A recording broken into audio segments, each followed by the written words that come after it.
لا حول ولا قوة إلا بالله العلي العظيم. أعوذ بالله من الشيطان الرجيم. بسم الله الرحمن الرحيم. الحمد لله رب العالمين، والصلاة والسلام والتحية والإكرام على سيدنا أسلم ما في الوجود سر الله في كل موجود، على نقطة دائرة الوجود صاحب لواء الحمد والمقام المحمود، مولانا ومولا الثقلين جد الحسن والحسين أبي القاسم محمد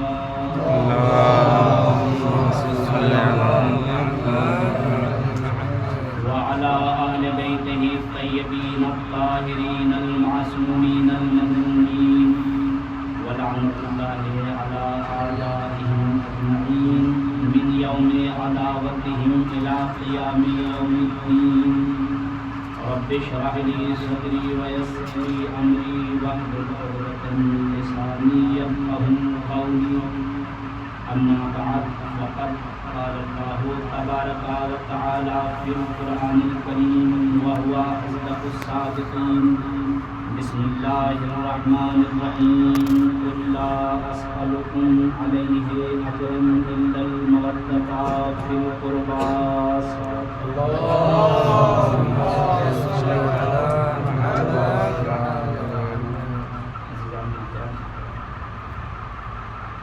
واجب الاحترام سامعین، بزرگان، اہل علم، طالب النظر افراد، صاحبان مطالعہ،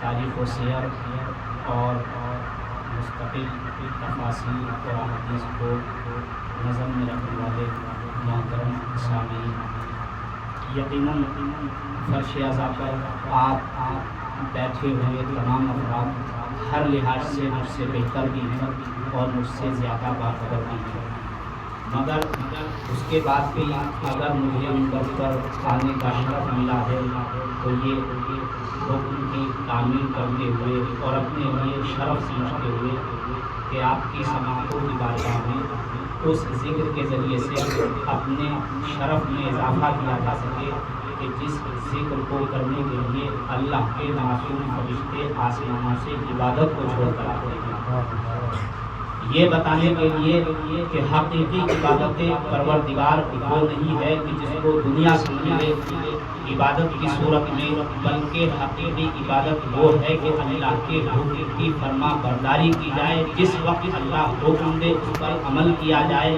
اور جس جگہ سے روک دے اس سے رک جائے۔ رسول اگر نماز پڑھنے کے لیے کہیں تو نماز عبادت، اور اگر کسی جگہ پر رسول اپنا رخ نماز میں دوسری سمت کر لیں تو اب رسول کی اطاعت اللہ کی عبادت۔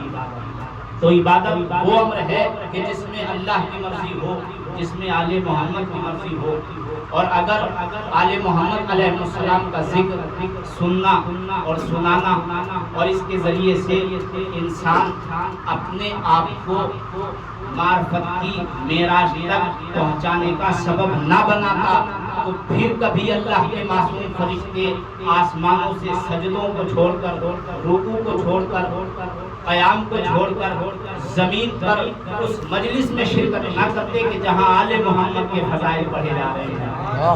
سبحان اللہ جی۔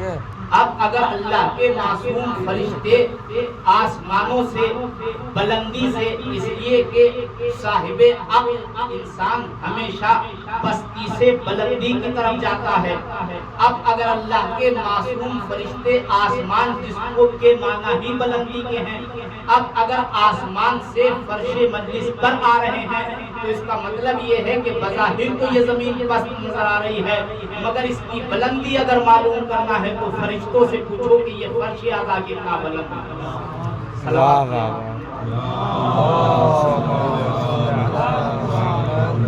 اس مجلس میں آج اس عنوان سے کہ آج حضرت محسن علیہ السلام کی عزا کے حوالے سے یہ مجلس برپا کی گئی ہے، اور پروردگار عالم توفیقات میں اضافہ فرمائے مولانا محمد کاظمی صاحب کے جنہوں نے اس مجلس کا اہتمام کیا، اور امام زمانہ اجل اللہ تعالی فرجہ الشریف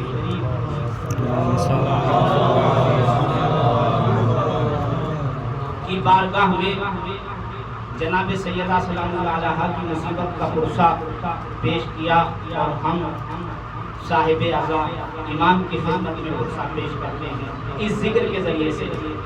تو موضوع مجلس، اس مجلس کا جو انعقاد ہوا وہ حضرت محسن علیہ السلام کے عنوان سے ہوا۔ جس آیت کا میں نے انتخاب کیا اس میں پروردگار عالم ارشاد فرما رہا ہے قُلْ لَا أَسْأَلُكُمْ عَلَيْهِ أَجْرًا إِلَّا الْمَوَدَّةَ فِي الْقُرْبَىٰ۔ جب نبی نے تبلیغ امت کو کر لی اور پیغام پروردگار پہنچا دیا، رسالت الہیہ کی تبلیغ کر دی، تو اب لوگوں نے چاہا کہ نبی کو کچھ دیں، تو اللہ کے رسول نے کہا مجھے کچھ نہیں چاہیے، مجھے کچھ نہیں چاہیے، کوئی اجر کا سوال نہیں کرتا ہوں، مگر ہاں جو چاہیے وہ یہ کہ میرے قرابت داروں سے محبت کرنا، میرے قرابت داروں سے مودت کرنا۔ قرآن مجید کا سورہ تکویر 30واں پارہ، وَإِذَا الْمَوْءُودَةُ سُئِلَتْ بِأَيِّ ذَنبٍ قُتِلَتْ، اس موعودت کے بارے میں سوال کیا جائے گا کہ اس آیت میں سورہ تکویر میں موعودت سے مراد کیا ہے۔ مسلمانوں نے اپنی اپنی کتابوں میں اس کے معنی اور مصداق لکھے، اور امام علیہ السلام صادق آل محمد نے بھی، یا پھر یہ کہوں کہ انہوں نے بھی اس کے معنی بتائے کہ اللہ نے جن کے گھر میں قرآن کو نازل کیا۔ اس آیت کے معنی اور مصداق انہوں نے بھی بتائے کہ جنہوں نے اپنی زبان سے یہ کہا کہ اگر قرآن کے بارے میں معلوم کرنا ہے تو ہم سے قرآن کی تفسیر پوچھو، ہم جانتے ہیں کہ قرآن کی آیت کون سی خشکی میں نازل ہوئی، کون سی دن میں نازل ہوئی، کون سی سمندر میں نازل ہوئی، کون سی رات میں نازل ہوئی، قرآن کے زیر کیا ہے، زبر کیا ہے، ناسخ کیا ہے، منسوخ کیا ہے، محکم کیا ہے، متشابہ کیا ہے۔ اگر معلوم کرنا ہے تو قرآن کی تفسیر ان سے معلوم کی جائے جن کے سینے کو اللہ نے اپنے علوم کا سمندر بنا دیا ہے۔ تو مسلمانوں نے بھی اس کی تفسیر کی اور مصداق بتائے۔ اللہ کے رسول نے کیا کہا کہ میں تم سے کوئی اجرت طلب نہیں کرتا، بس میرے قرابت داروں سے محبت کرنا۔ 5 انبیاء اور جن کا ذکر قرآن مجید نے کیا، اور انہوں نے تبلیغ بھی کی، اور انہوں نے کہا کہ ہم اس کا کوئی اجر نہیں چاہتے ہیں، یہ تمام اجر ہمارے پروردگار کے اوپر ہے۔ وَإِنْ أَجْرِيَ إِلَّا عَلَىٰ رَبِّ الْعَالَمِينَ، یہ پروردگار عالم کے اوپر اجر ہے۔ ہر نبی نے یہ کہا میں نے تبلیغ کی، میں نے پیغام پہنچایا، مگر میں اجر کا سوال نہیں کرتا ہوں، یہ اجر اللہ کے اوپر ہے، عالمین کے پالنے والے کے اوپر ہے۔ مگر جب نبی سے سوال کیا گیا تو نبی نے یہ نہیں کہا، بلکہ نبی نے کہا کہ ہاں میں نے جو تبلیغ کی ہے اس کا اجر ضرور ہے، مگر اجر سونا نہیں ہے، چاندی نہیں ہے، درہم نہیں ہے، دینار نہیں ہے، بلکہ جو اجر میری تبلیغ کا ہے وہ میرے اہل بیت سے محبت کرنا ہے، میرے اہل بیت سے محبت کرنا ہے۔ تو یہ اجر رسالت قرآن کی آیت سورہ تکویر کی وَإِذَا الْمَوْءُودَةُ سُئِلَتْ، کس موعودت کے بارے میں سوال کیا جائے گا قیامت کے دن، محشر کے دن۔ ہر موعودت کے بارے میں سوال نہیں کیا جائے گا، بلکہ جو موعودت مودت بن جائے گی اس کے بارے میں سوال کیا جائے گا۔ جو موعودت مودت بن جائے گی، راوی ہے مولا سے فرماتا ہے، سوال کرتا ہے مفضل کہ مولا میں نے سنا ہے کہ عامہ غیر شیعہ اس آیت کی تفسیر یہ کرتے ہیں وَإِذَا الْمَوْءُودَةُ سُئِلَتْ بِأَيِّ ذَنبٍ قُتِلَتْ، کہ موعودت کے بارے میں سوال کیا جائے گا کہ ان کو بے گناہ کیسے قتل کر دیا گیا۔ مولا اس سے مراد یہ عامہ یہ لیتے ہیں، اس کا مصداق یہ بتاتے ہیں۔ مولا نے فرمایا کہ جو عامہ مراد لیتے ہیں وہ کہتے ہیں کہ تمام اولاد آدم کے جو بچے اس دنیا میں آنے سے پہلے شہید کر دیے جائیں یا قتل کر دیے جائیں۔ عامہ غیر شیعہ مراد لیتے ہیں کہ اس آیت سے مراد وہ بچے ہیں۔ مولا فرماتے ہیں لیکن خدا کی قسم یہ مراد نہیں ہے، واللہ المودت ہونا المراد منہ محسن علیہ السلام، کہ خدا کی قسم اس سے مراد وہ بچے نہیں ہیں جو اولاد آدم میں سے قتل کر دیے جائیں یا شہید ہو جائیں، بلکہ اس سے مراد وہ ہیں جو محسن علیہ السلام ہیں کہ جن کو مودت کا مصداق بنایا جاتا ہے۔ محسن حضرت زہرا سلام اللہ علیہ۔ امام علیہ السلام بیان کر رہے ہیں کہ اس آیت میں مودت سے مراد حضرت محسن علیہ السلام ہے، جن کے بارے میں سوال کیا جائے گا بے ای ذنب قتل، کس جرم میں اس معصوم کو شہید کیا گیا۔ آپ نے دیکھا اور ہم بھی یہ مشاہدے میں ہیں مستقل آپ بھی کہ جب ہمارے یہاں نام رکھے جاتے ہیں اور معصوم نام رکھتے ہیں تو اس میں ایک فرق یہ ہوتا ہے کہ ہم جب کسی کا نام رکھتے ہیں تو وہ اسم و مسمى نہیں ہوتا۔ مثال کے طور پر میں نے کسی کا نام عادل رکھا تو ضروری نہیں ہے کہ وہ زندگی بھر عدالت میں گزار لے گا۔ اگر میں نے کسی کا نام سخی رکھا، حاکم رکھا تو ضروری نہیں اس کے اندر سخاوت پائی جا رہی ہے۔ اگر ہم نے کسی کا نام عالم رکھا تو ضروری نہیں ہے کہ وہ عالم بن بھی جائے۔ اگر کسی کا نام چاند رکھا گیا تو ضروری نہیں ہے کہ وہ جمال کا مظہر بن جائے۔ لہذا ہمارے نام رکھنے میں کیوں؟ اس لیے کہ ہم غیب سے باخبر نہیں ہیں، آنے والے زمانے سے ہم بے خبر ہیں۔ لیکن جب اللہ نام رکھتا ہے، جب معصوم نام رکھتے ہیں تو وہ اسم مسمى ہوتا ہے۔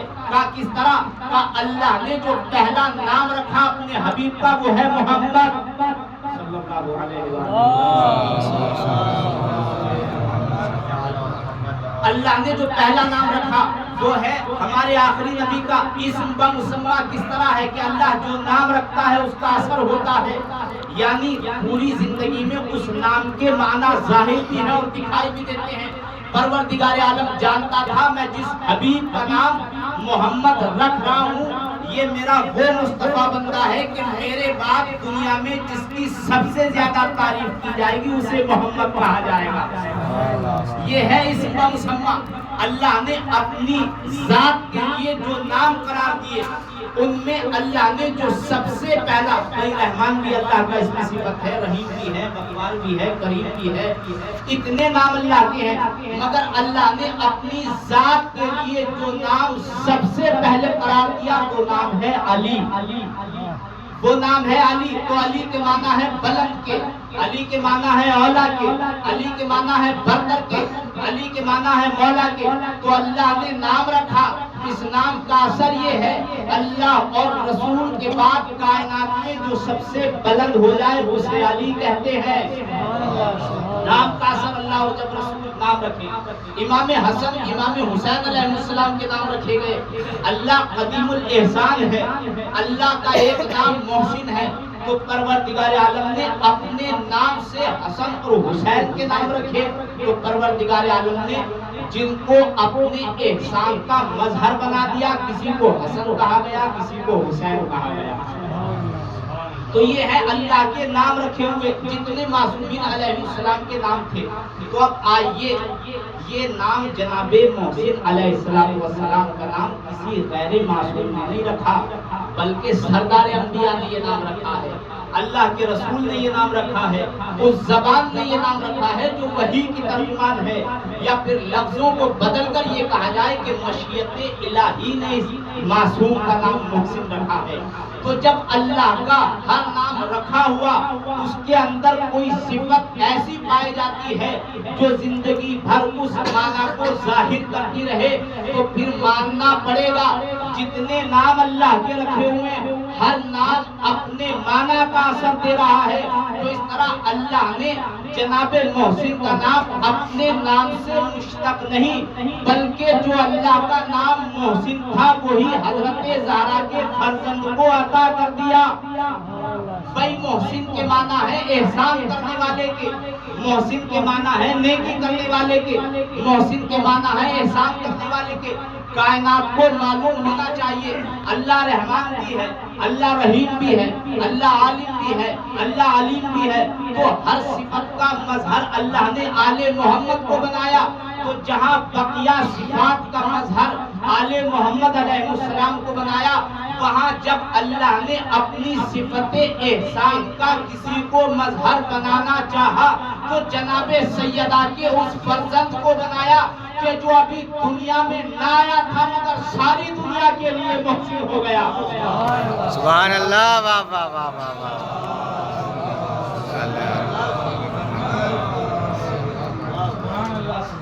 یہ ہے حضرت محسن علیہ السلام، اور کیا عظمت بیان کیجئے حضرت محسن علیہ السلام کی، اس لیے کہ یہ اس امیر المومنین امیر کائنات کے فرزند ارجمند ہیں کہ جن کے بابا کو سردار مکہ کے نام سے یاد کیا جاتا ہے، سید البطحہ کے نام سے یاد کیا جاتا ہے، محسن اسلام کے نام سے یاد کیا جاتا ہے۔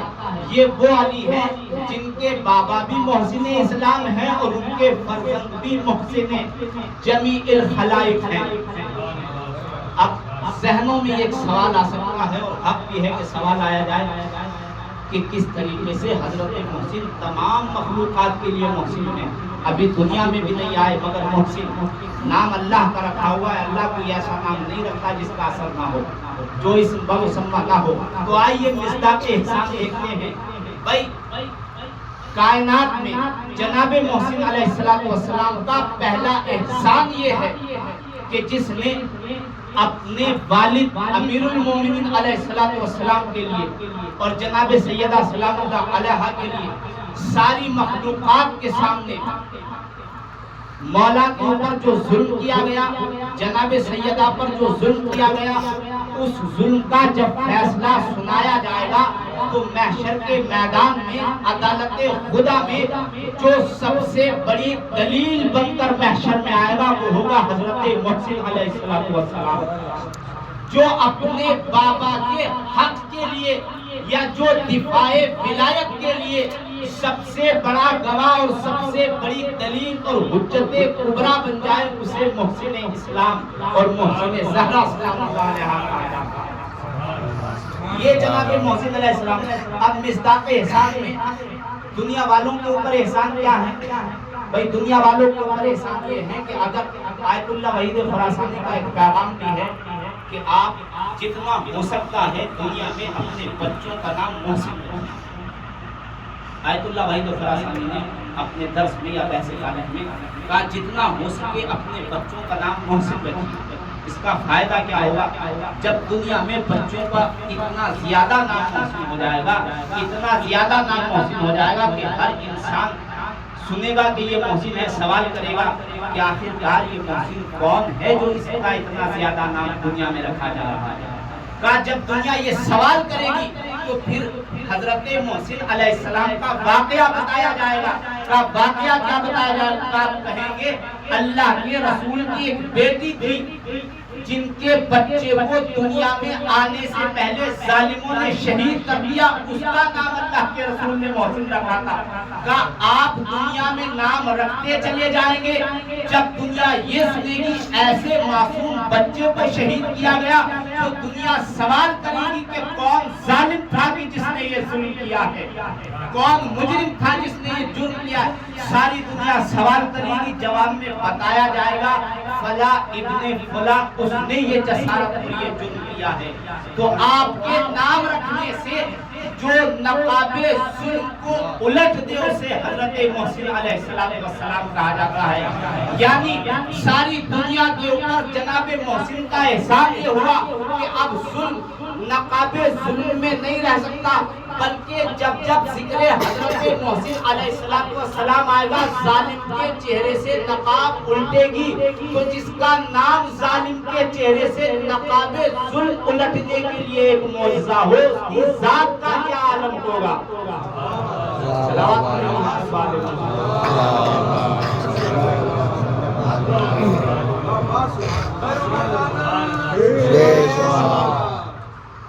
اور اسی مفہوم کو مختصر کرتے ہوئے میں نے 4 مصروں میں بند کرنے کی کوشش کی کہ ہو سکے جتنا بھی محسن نام بچوں کا ہو سکے جتنا بھی محسن نام بچوں کا رکھو تاکہ دنیا جان لے یہ اتنا قابل کون ہے.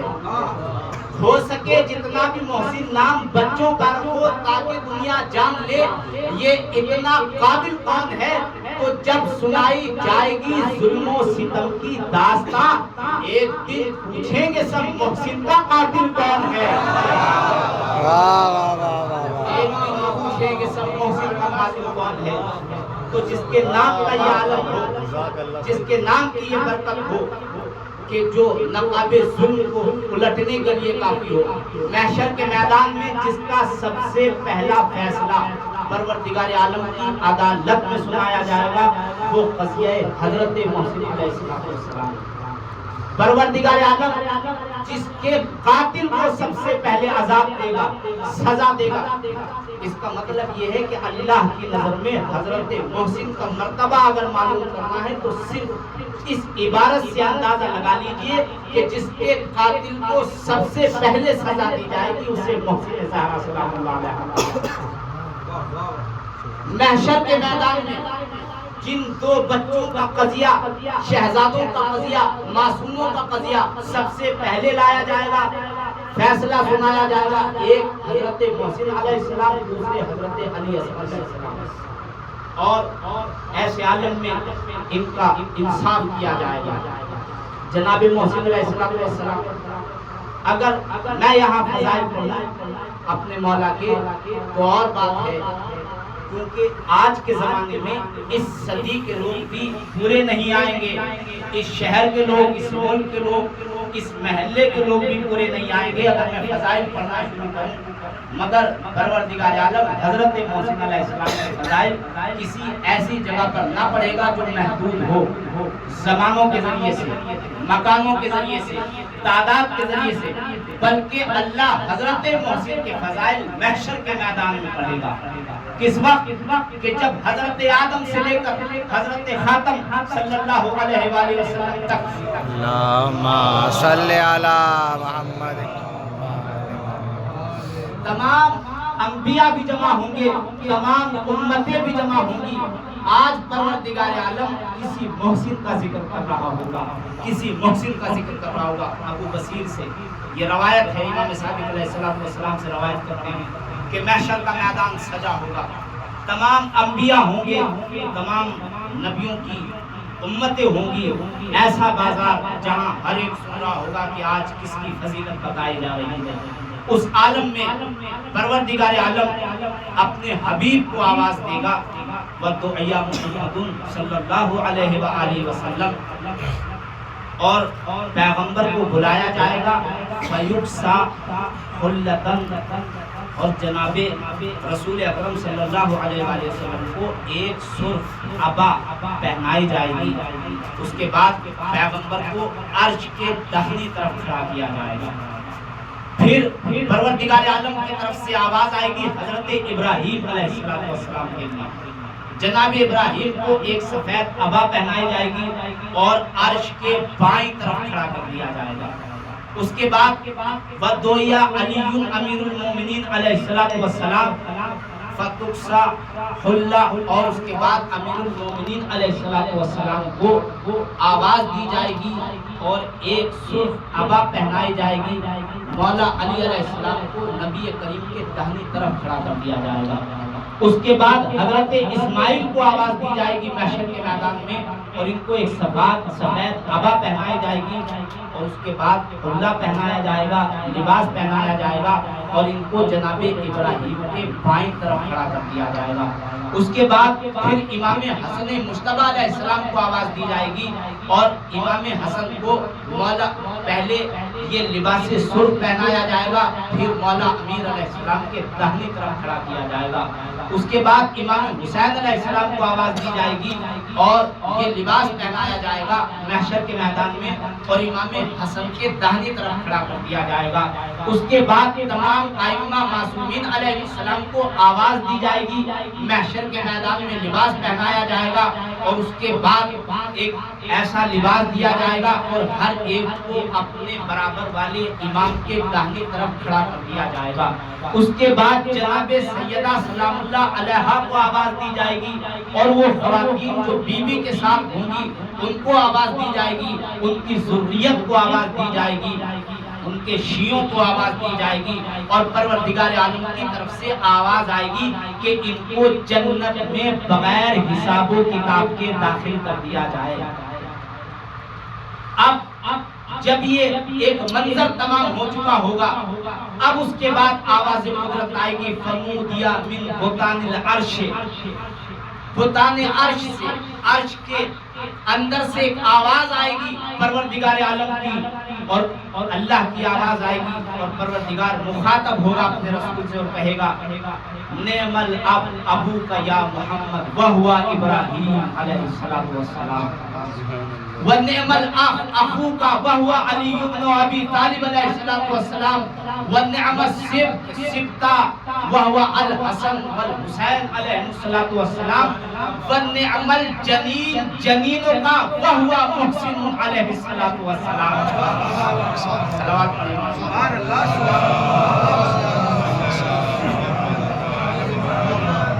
یعنی جہاں پروردگار عالم سردار انبیاء کے فضائل پڑھ رہا ہے، امیر المومنین کے فضائل پڑھ رہا ہے، امام حسن کے فضائل پڑھے جا رہے ہیں، تمام نبیوں کے درمیان میں وہاں حضرت محسن کے فضائل پروردگار عالم پڑھ رہا ہے۔ تو ہماری زبانوں میں کیا طاقت کہ ہم اس مولا اس شہزادے کے فضائل پڑھ سکیں کہ جس کے فضائل پڑھنے کے لیے خود پروردگار عالم محشر کے میدان میں ایسے فضائل پڑھ رہا ہے اور بظاہر میرے مولا اس ظاہری دنیا میں نہ سکے مگر ہر ایک کے اوپر احسان ہے۔ جس طرح حجت کبریٰ جناب محسن ہیں، مولا علیہ السلام کے خلاف جو ظالموں نے قدم اٹھایا اور جو ظلم کیا وہ حضرت محسن علیہ السلام حجت کبریٰ بنے۔ بالکل اسی طرح کربلا کے میدان میں سب سے بڑی دلیل امام حسین علیہ السلام کے پاس ظالم کے خلاف جو بنے وہ حضرت علی اصغر علیہ السلام۔ تو محشر کے میدان میں جو سب سے بڑی دلیل ظالم کے ظلم کے خلاف بن رہے ہیں وہ یا حضرت محسن علیہ السلام ہیں یا حضرت علی اصغر علیہ السلام ہیں۔ آج اگر ان ذوات مقدسہ کے وسیلے سے ہم دعا مانگے تو جس طرح جناب علی اصغر علیہ السلام باب الحوائج ہیں، یقیناً اسی طرح حضرت محسن علیہ السلام باب الحوائج ہیں۔ تو جیسے محسن کا مرتبہ آپ نے، محسن یہ وہ محسن ہیں، ابھی میں جناب محسن علیہ السلام کی بات نہیں کر رہا ہوں، وہ محسن جو صفت سے محسن ہو۔ اللہ نے قرآن میں اس کے قصیدے پڑھے ہیں، ان اللہ یحب المحسنین، جو صفت سے محسن ہو اللہ اس کے قصیدے پڑھ رہا ہے، یعنی احسان کرنے والوں کو اللہ دوست رکھتا ہے۔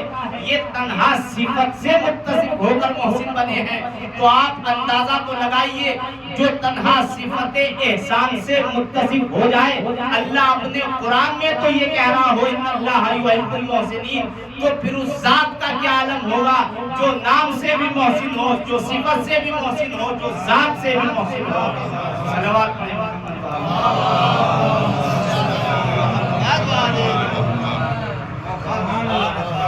یہ حضرت محسن علیہ السلام اور جتنا زیادہ ذکر کیا جائے گا جناب محسن کا، مظلومیت جناب محسن کا اتنا زیادہ حق کے متلاشی کو وقت ملے گا کہ وہ تاریخ کا مطالعہ کر سکے اور معلوم کر سکے کہ ظالم کون ہے اور مظلوم کون ہے۔ پروردگار عالم کے یہاں جس طرح محسن کی جزا ہے اسی طرح ظالم کی سزا بھی ہے۔ ظالم کی سزا کیا ہے؟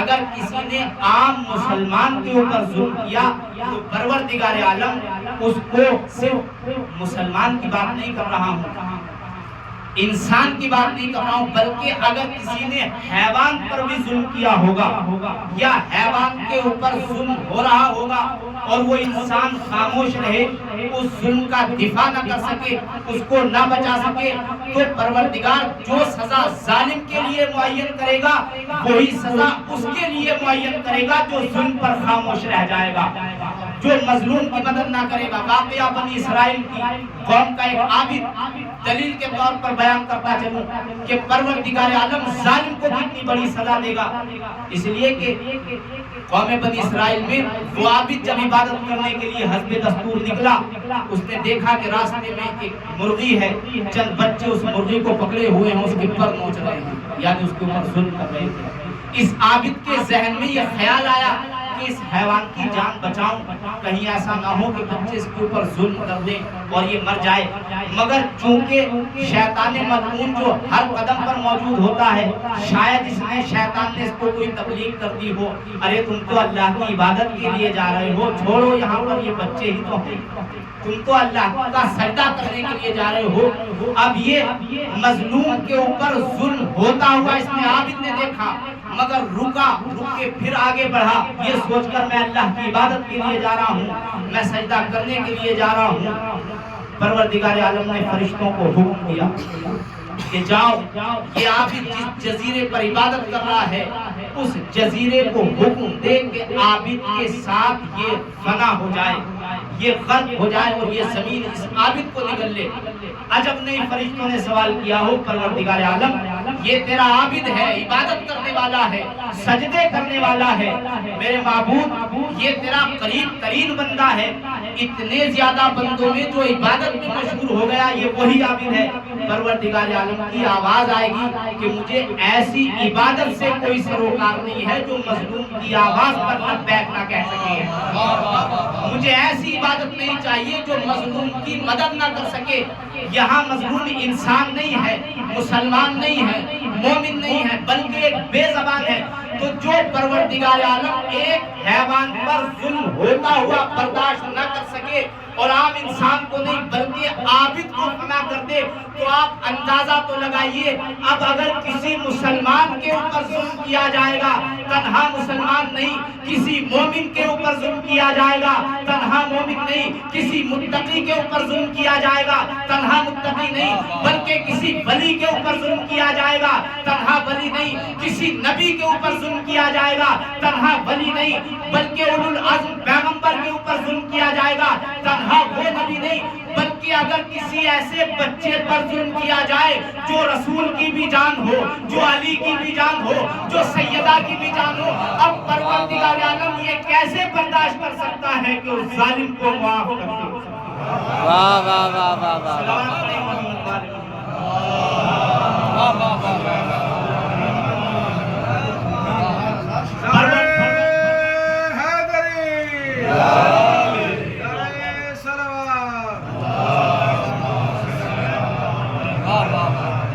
اللہ نے جیسے محسن کی جزا رکھی ہے جو صفت میں متصف محسن ہے، ایسے ظالم کی خدا نے سزا بھی رکھی ہے جو تنہا صفت ظلم میں متصف ظالم ہو جائے تو اس کی تو یہ سزا ہوگی، لیکن اگر کوئی نام سے بھی ظالم ہو، صفت سے بھی ظالم ہو، ذات سے بھی ظالم ہو، اس کی سزا پروردگار عالم کے نزدیک کیا ہوگی؟ جو ابتدا سے ہی سب سے پہلا شقی ہو، سب سے بڑا شقی ہو، جو ساری کائنات میں سب سے بڑا شقی ہو، اس کی سزا کیا ہوگی؟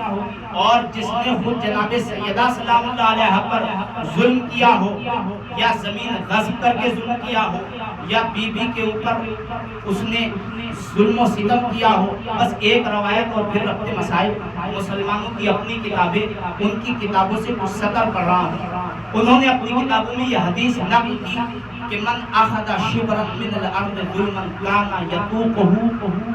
کانا یطوقہ یوم القیامت من 7 اراضین، کہ اگر یہ مسلمانوں کے لیے ہے، انہوں نے نبی کے حوالے سے یہ حدیث نقل کی کہ پروردگار عالم نے اگر کوئی کسی کی زمین غصب کر لے گا، اگر کوئی کسی مسلمان عام مسلمان کی بات ہو رہی حدیث میں، اگر کوئی عام مسلمان کی زمین غصب کر لے گا. اور کتنی شبرک ایک بالش من اخذ شبرک من الارض ظلم, ظلم کے ساتھ جو ایک بالش زمین کسی کی غصب کر لے گا اللہ اس کو سزا کیا دے گا.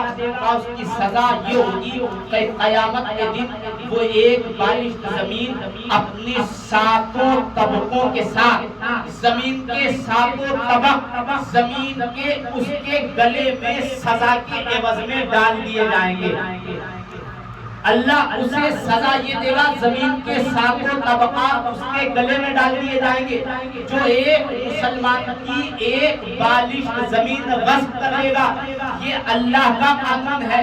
مسلمانوں نے اپنی اپنی کتابوں میں اس حدیث کو جگہ دی ہے, تو ہم انہی کی احادیث اور انہی کے بنائے ہوئے قانون کو اب بیان کر رہے ہیں تاریخ سے. اب ہمیں مت کہنا کہ ہم کس کے بارے میں بیان کر رہے ہیں, یہ کس پر تبرہ بن رہا ہے, جس کے لیے تولیہ بن رہا ہے.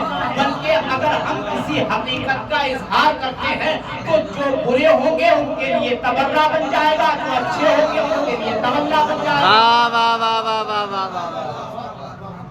جب ایک مسلمان کے لیے اللہ کا یہ قانون ہے کہ ایک بالش زمین غصب اگر کر لی جائے گی, زمین کے ساتوں طبقات اس کے گلے میں ڈال دیے جائیں گے, تو پھر جو رسول کی بیٹی کا پورا باغ فدا غصب کر لے گا اس کی سزا محشر کے میدان میں کیا ہوگا. نعرہ حیدری وخشنود یہ سیدہ طاہرہ بلند الصلوات.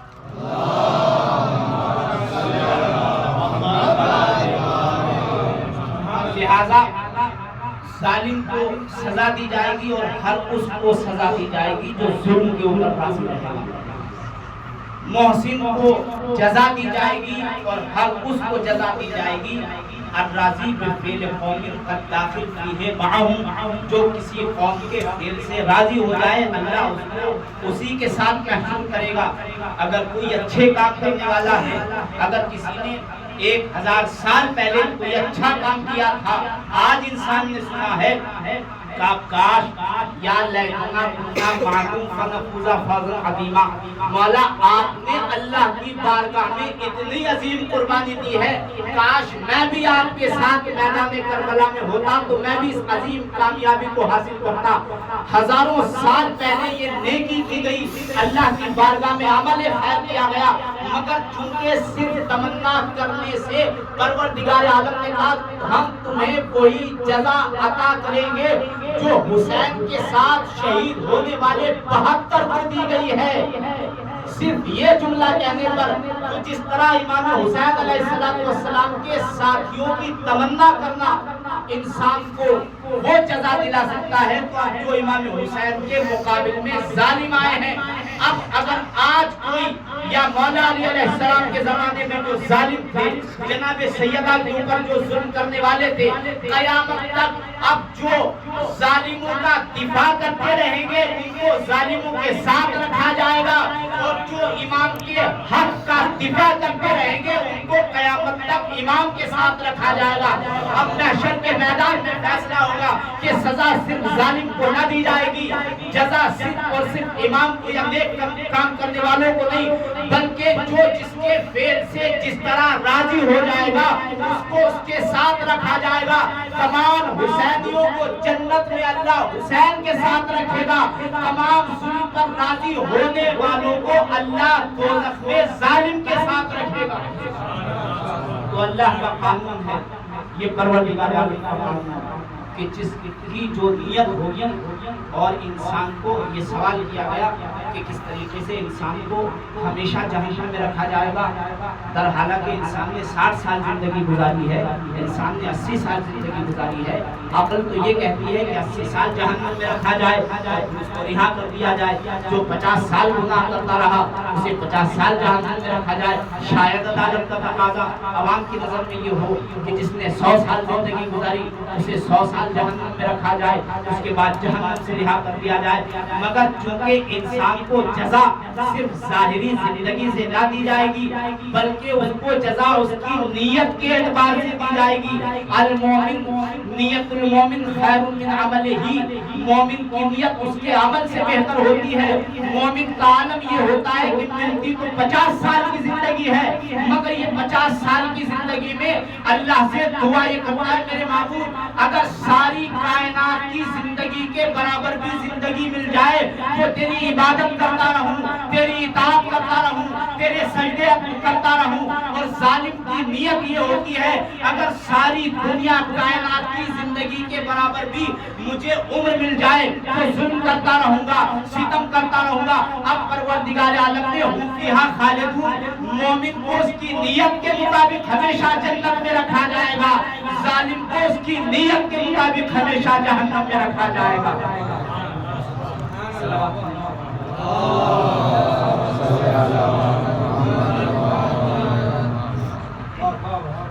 بس عزیزان گرامی، جناب محسن علیہ السلام کا ذکر ہو رہا تھا. رسول اسلام صلی اللہ علیہ وسلم کا بھی وقت شہادت ایک یا دو روز ہوا ہے کہ جب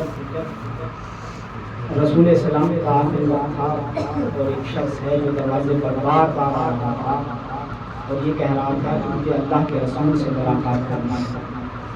جناب سیدہ نے فرمایا کہ ابھی میرے بابا کی حالت ایسی نہیں ہے کہ میں ملاقات کر سکیں، جاؤ پھر ملاقات کے لیے آ جانا. وہ شخص دوسری مرتبہ دروازے پر آیا، اس نے پھر کہا کہ میں اللہ کے رسول سے ملاقات کرنے کے لیے آیا ہوں. جناب سیدہ نے کہا کہ میرے بابا اب اس عالم میں نہیں ہے کہ تم سے ملاقات کر سکیں. وہ شخص جب تیسری مرتبہ آیا تو جناب سیدہ کے آنسو گرے اور جناب رسول کے سینے پر وہ آنسو گرے. اللہ کے رسول بیدار ہوئے، میری بیٹی کے آنسو میری زندگی میں. کہا بیٹی کیا ہوا؟ کہا بابا کوئی دروازے پر ہے جو بار بار کہہ رہا ہے کہ مجھے اللہ کے رسول سے ملاقات کرنا ہے. اللہ کے رسول نے فرمایا بیٹی جانتی ہے وہ کون ہے؟ یہ کوئی عام انسان نہیں ہے، یہ وہ ہے جسے کسی دروازے پر جا کر اجازت لینے کی ضرورت نہیں ہوتی. سیدہ یہ تیرے دروازے کا شرف ہے، یہ ملک الموت ہے.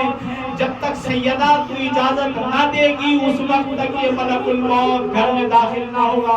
میں کہوں گا یا رسول اللہ 3 دن کے بعد یہ حالات اتنے بدل گئے کہ کل ایک فرشتہ بھی آپ کے دروازے پر اجازت کے بغیر نہ آتا تھا، آج ظالموں کا ہجوم سیدہ کے دروازے پر آ رہا ہے. اللہ اکبر. عزیزو اللہ کے رسول کتنے دن تک اپنی بیٹی کے دروازے پر آتے رہے، السلام علیکم یا اہل بیت النبوہ، اور یہ کہتے رہے کہ دیکھو میرے چاہنے والوں یہ سیدہ کا دروازہ میرا دروازہ ہے، جس نے اس کی بے حرمتی کی اس نے میری بے حرمتی کی. ایک مرتبہ یہ کیا کہ اللہ کے رسول مسجد سے اپنے اصحاب کو لے کر نکلے اور تمام اصحاب ساتھ میں ہیں. شاید اللہ کے رسول بتانا چاہ رہے ہوں کہ میرے بعد اگر کبھی میری بیٹی کا دروازہ کھٹکھٹانا پڑ جائے تب کوئی باپ لگا پڑ جائے تو ایسے کرنا. کانا یقرأ الباب قرأً خفیفا. اللہ کے رسول نے اپنی بیٹی کے دروازے پر ہاتھ رکھا اور آہستہ آہستہ دروازے کو دق الباب کیا تاکہ صحابہ کو معلوم ہو جائے کہ اگر میری بیٹی کے دروازے پر آنا تو اتنا آہستہ سے دروازہ بجانا کہ میری بیٹی کو اذیت نہ ہو. مگر عزیزو جب یہ ظالم دروازے پر آئے ہیں تو قرار بابا قرار شدیدہ، انہوں نے بڑی تیزی کے ساتھ دروازے کو دق الباب کیا اور دروازے پر ٹھوکریں مارنا شروع کی ہیں. اللہ اکبر. ابھی رسول اسلام 3 دن نہ ہوئے تھے عزیزو، ابھی 3 دن نہ گزرے تھے. عرب میں ایک دستور تھا اور آج بھی یہ ہر جگہ دستور ہے، جب کسی کے یہاں کوئی موت ہو جاتی ہے تو 3 دن تک اس کے گھر چولہا روشن نہیں ہوتا. عرب میں بھی یہ دستور تھا. جب 3 دن نہ ہوئے اور جناب سیدہ کے گھر سے دھواں اٹھتا ہوا مسلمانوں نے دیکھا تو آپس میں یہ کہنا شروع کیا ارے سیدہ کے گھر ابھی سے چولہا روشن ہو گیا. اب جو مسلمانوں نے قریب آ کر دیکھا تو یہ چولہا روشن نہیں تھا، یہ کوئی دروازہ تھا جو مدینے میں جل رہا تھا. اللہ اکبر. عزیزو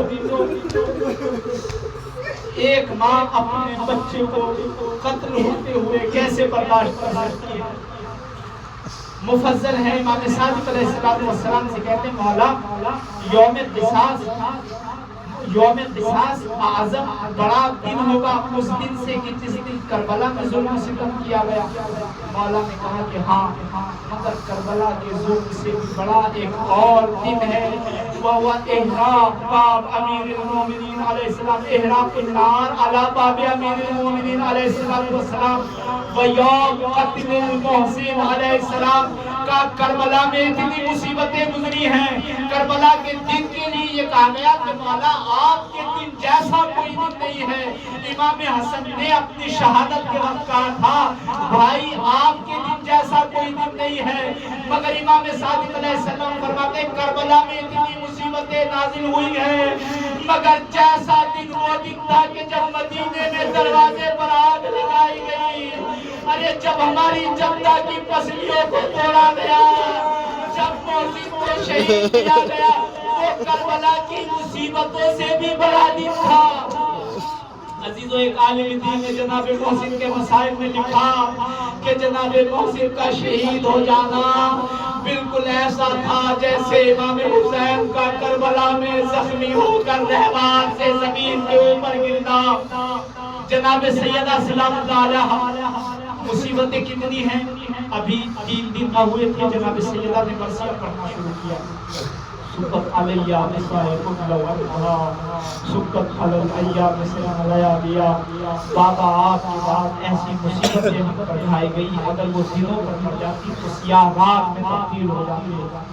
جناب سیدہ مسائب پڑھائے جا رہی ہیں، جناب سیدہ نوحہ پڑھائے جا رہی ہیں، مگر عزیزو 3 دن کے اندر ان ظالموں نے مولا امیر علیہ السلام سے بیعت لینے کے لیے دروازے پر ہجوم کیا، اور ہجوم کا کہیں 300 افراد کی تعداد لکھی گئی، کہیں زیادہ، کہیں 40، کہیں 4000 اور کہیں 7000 تک کی تعداد موجود ہے جن ظالموں نے جناب سیدہ کے گھر کو گھیرا تھا۔ اور یہ ایسے آئے تھے بلکہ رسول کی جب کوئی اس دنیا سے چلا جاتا ہے تو اس کو پرسہ دیا جاتا ہے، مگر جس رسول کی اکلوتی بیٹی جناب سیدہ سلام اللہ علیہ تھی، مسلمان اس کو پرسہ دینے کے لیے اس عالم میں آئے ہیں، ہاتھوں میں لکڑیاں لیے ہوئے ہیں تاکہ سیدہ کے دروازے پر، ارے جناب سیدہ کو یہ انتظار کر رہی تھی میرے بابا کے بعد یہ کلمہ پڑھنے والے مجھے بابا کا پرسہ دینے کے لیے آئیں گے، مگر جب دروازے پر آگ لکڑیاں لے کر آئے ہیں تو جناب سیدہ سلام اللہ علیہ پہلے خود دروازے پر نہیں آئی بلکہ جناب فضہ پہلے دروازے پر پہنچی اور کہا کہ تمہیں ہم سے کیا، علی تو گوشہ نشین ہو گئے ہیں، تم ہم پہ کیوں ظلم کر رہے ہو، جاؤ ہمیں ہمارے حالات پر چھوڑ دو۔ جناب فضہ نے کہا اور اگر بیعت کی بات کرتے ہو تو یہ حق علی کا زیادہ ہے کہ علی کی بیعت کی جائے۔ اس ظالم نے جناب فضہ کو گالی دینا شروع کی، جناب سیدہ سے برداشت نہ ہوا، اب جناب سیدہ نے فضہ کو ہٹا کر خود دروازے پر آئی اور کہا کہ کون ہے دروازے پر؟ عزیزو یہ ہجوم تھا ظالموں کا، ادھر ہجوم ہے، جناب سیدہ سلام اللہ علیہ دروازے پر ہے، یہ ظالم کہتا ہے ارے یہ عورتوں والی باتیں نہ کرو، علی کو گھر سے باہر نکالو۔ ایک مرتبہ جناب سیدہ پر کیا مصیبت گزری ہوگی جب اپنے بابا کے شہر میں امتیوں نے یہ جملہ کہا ہوگا۔ عزیزو جناب سیدہ گھر کے اندر اکیلی ہیں، اب انہوں نے دیکھا کہ سیدہ علی کو گھر سے باہر نہیں بھیجتی ہیں، انہوں نے کہا یا علی کو گھر سے باہر نکالو ورنہ ہم اس گھر میں آگ لگا دیں گے۔ جناب سیدہ نے کہا کیا تم اس گھر میں آگ لگا دو گے جہاں حسن و حسین رہتے ہیں؟ کہا بلو حسن و حسین رہتے ہو، ہم اس دروازے پر آگ لگا دیں گے۔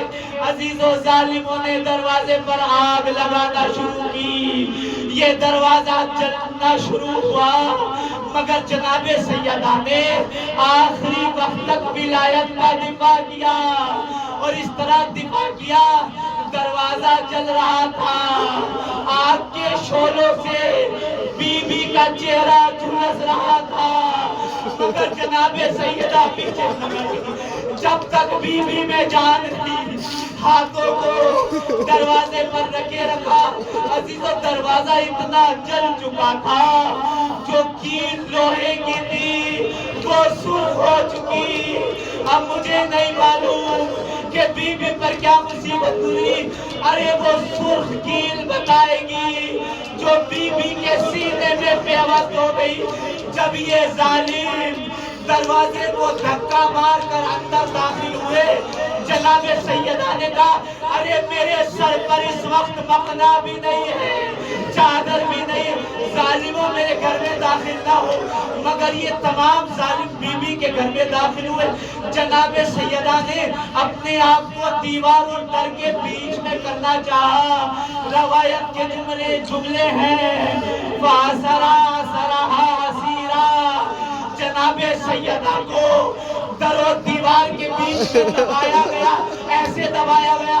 عزیز و عربی زبان میں اثرا لفظ اس وقت استعمال ہوتا ہے جب چکی کے دو کاٹ کے بیچ میں کسی کو پیس دیا جائے، جیسے کہ آٹا بنا دیا جائے۔ کہا جناب سیدہ در و دیوار کے درمیان گئی، وہ سرخ کیل جو آگ سے سرخ ہوئی پہلو میں اتر آئی۔ جناب سیدہ نے کہا یا بتا احاکذا یفعلو بیابی بیٹے کا، بابا کیا آپ کی بیٹی کے ساتھ یہ کیا جائے گا؟ عزیزو یہ ظالم کہتا ہے کہ جس وقت میں نے دیکھا سیدہ نے گریہ کرنا شروع کیا، سیدہ نے چیخوں کے ساتھ گریہ کرنا شروع کیا، بہت سے ظالم پیچھے ہٹ گئے، ظلم سے باز آ گئے۔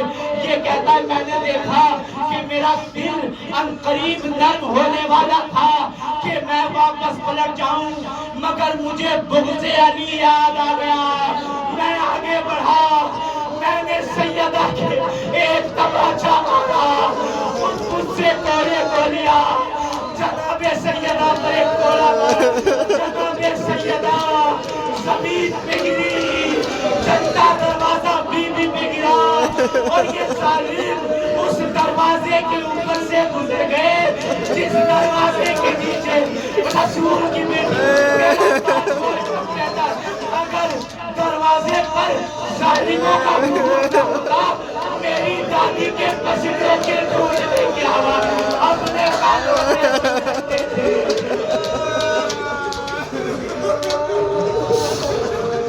جناب سیدہ نے کہا آواز دی یا مرزا وہ جنابی آشائے مرزا میری طرف بولو، ارے میرے محسن کو شہید کر دیا گیا، میرے بچے کو قتل کر دیا گیا۔